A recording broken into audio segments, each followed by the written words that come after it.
दोस्तों, दुनिया में ऐसी बहुत सारी जेलें हैं जो अपराध करने वाले कैदियों को सजा देने के लिए बनाई गई हैं। पर कुछ जेलें ऐसी भी हैं जिनके नाम से कैदियों के पसीने छूट जाते हैं। उन्हीं में से एक है सेलुलर जेल। हो सकता है इस जेल का नाम सुनकर बहुत सारे लोग समझ गए होंगे कि हम किसकी बात कर रहे हैं, लेकिन अगर आपको अभी भी समझ में नहीं आया तो हम आपको बता दें कि हम बात कर रहे हैं काला पानी जेल की। काला पानी आज़ादी से पहले अंग्रेजों द्वारा भारतीयों पर किए गए बेपनाह जुर्म की दर्दनाक कहानी है।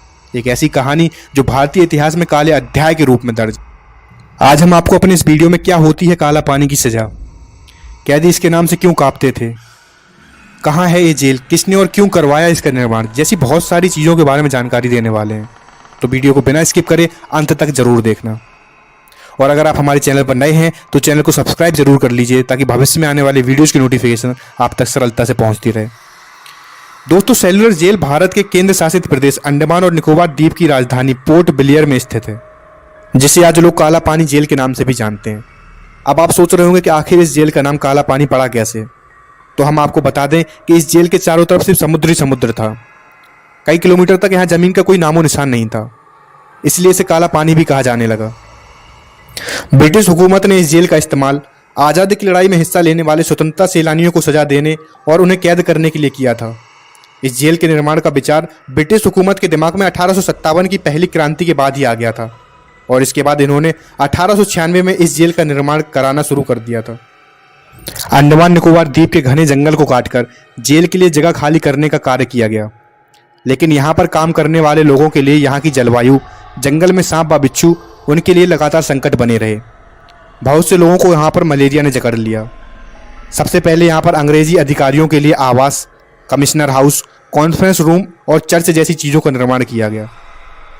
उसके बाद पूरी जेल पर निगरानी रखने के लिए जेल के बीचों बीच टावर बनाया गया।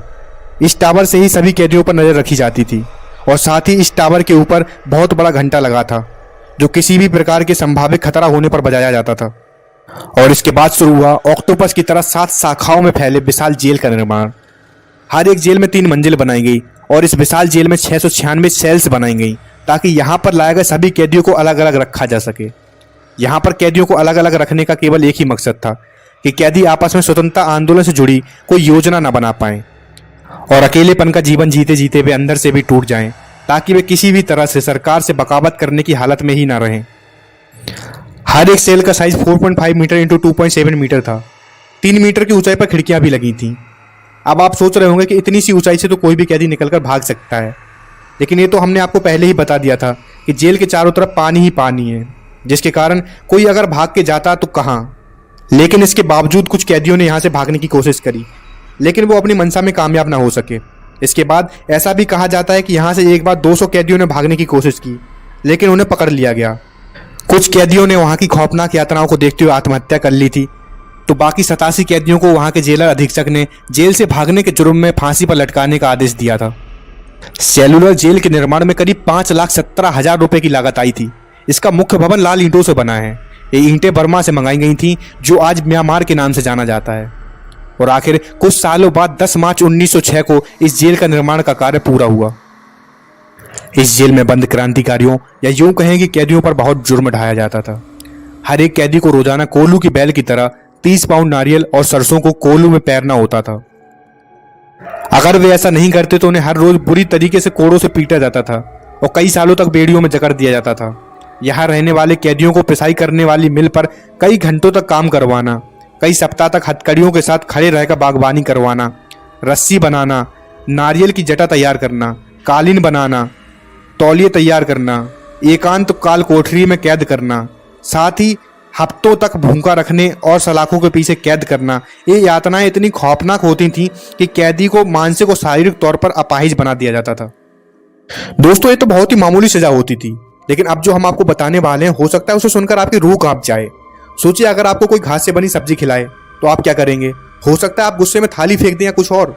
लेकिन काला पानी जेल में रहने वाले कैदियों के पास ये ऑप्शन भी नहीं था, क्योंकि भूखे रहने की वजह से उन्हें घास से बनी सब्जी खानी होती थी। नमक के नाम पर बस एक चुटकी दिया जाता था। इस खाने की वजह से कई कैदियों की मौत भी हुई। इसके साथ ही उन्हें जो पीने के लिए पानी दिया जाता था उसमें कीड़े रहते थे, जिसे अगर कोई आम इंसान देख ले तो घिन आ जाए। काला पानी की जेल में कोई शौचालय भी नहीं बना हुआ था, इसलिए जब भी उन्हें शौच जाना होता था तो वो अपने सेल का इस्तेमाल करते थे। वहाँ कैदियों को 2 बर्तन दिए जाते थे, जिसमें से एक का इस्तेमाल वे खाना खाने और दूसरे का इस्तेमाल वे शौच के लिए करते थे। जब भी वे अपनी सेल से बाहर आते तो उस बर्तन को धुला करते थे। यहाँ तक कि कैदियों के पास सोने के लिए ना तो रजाई थी ना कंबल। उन्हें मौसम कैसा भी हो हमेशा ज़मीन पर ही सोना होता था। जब भी वहाँ रहने वाले कैदी ने किसी भी चीज़ की मांग की तो उसे इतनी भयानक सज़ा दी जाती थी कि जिसकी हम और आप कल्पना भी नहीं कर सकते। लेकिन ब्रिटिश सरकार को इससे कोई फर्क नहीं पड़ता था। एक जानकारी के अनुसार काला पानी की इस जेल का उपयोग अंग्रेज सिर्फ भारतीय कैदियों के लिए नहीं करते थे। यहाँ दूसरी जगह से भी सैलानियों को कैद करके लाया जाता था। अंग्रेजी अधिकारियों के लिए यह जगह पसंदीदा थी क्योंकि यह द्वीप एकांत और दूर था। इसके कारण ना तो कोई आसानी से यहाँ आ सकता था और ना ही जा सकता था। दूसरे विश्व युद्ध के दौरान जापानी शासकों ने इस जेल पर कब्जा कर लिया और अंग्रेजों को ही सेलुलर जेल में बंदी बना दिया। 7 में से 2 शाखाओं को जापानियों ने उसी समय नष्ट कर दिया था। द्वितीय विश्व युद्ध के खत्म होने के साथ ही 1945 में अंग्रेजों ने इस पर फिर से कब्जा कर लिया। काला पानी की सजा काटने वाले स्वतंत्रता सैलानियों में बटुकेश्वर दत्त, विनायक दामोदर सावरकर, बाबू राव सावरकर, सोहम सिंह, मौलाना अहमदुल्ला, मौलवी अब्दुल रहीम सादिकपुरी, मौलाना फजल ए हक खैराबादी, एस चंद्र चटर्जी, डॉक्टर दीवान सिंह, योगेंद्र शुक्ला, बमन राव जोशी, गोपाल भाई प्रेमचंद्र जैसे कई नाम शामिल हैं। सेलुलर जेल की दीवारों पर वीर शहीदों के नाम आज भी लिखे हैं। साथ ही वहाँ एक संग्रहालय भी बना हुआ है जहाँ पर उन अस्त्रों को देखा जा सकता है जिससे स्वतंत्रता सैलानियों पर अत्याचार किए जाते थे। भारत को आज़ादी मिलने के बाद इसकी 2 और शाखाओं को ध्वस्त कर दिया गया था। बाकी बची 3 शाखाओं और मुख्य टावर को 1969 में राष्ट्रीय स्मारक घोषित कर दिया गया था। 1963 में यहाँ गोविंद बल्लभ पंत हॉस्पिटल खोला गया था और यहाँ पर 500 बिस्तर वाला अस्पताल है और 40 डॉक्टर यहाँ के लोगों की सेवा कर रहे हैं। अगर आपको भी कभी मौका मिले तो एक बार सेलुलर जेल जाकर जरूर आएं। यहाँ आपको अपने वीर क्रांतिकारियों की हिम्मत और जज्बे को देखकर गर्व की अनुभूति होगी। भारत सरकार ने हमारे स्वतंत्रता सैलानियों की स्मृतियाँ आज भी संभाल कर रखी हुई हैं। और जब भी कभी आपको जीवन में घूमने का मौका मिले तो एक बार काला पानी जरूर जाएं। तो दोस्तों, क्या आप भी काला पानी की सजा के बारे में पहले से जानते थे? हमें कमेंट सेक्शन में जरूर बताएं। अगर आपको हमारी आज की ये वीडियो पसंद आई हो तो वीडियो को ज़्यादा से ज़्यादा लाइक करने के साथ साथ अपने दोस्तों और रिश्तेदारों के साथ शेयर करना ना भूलें।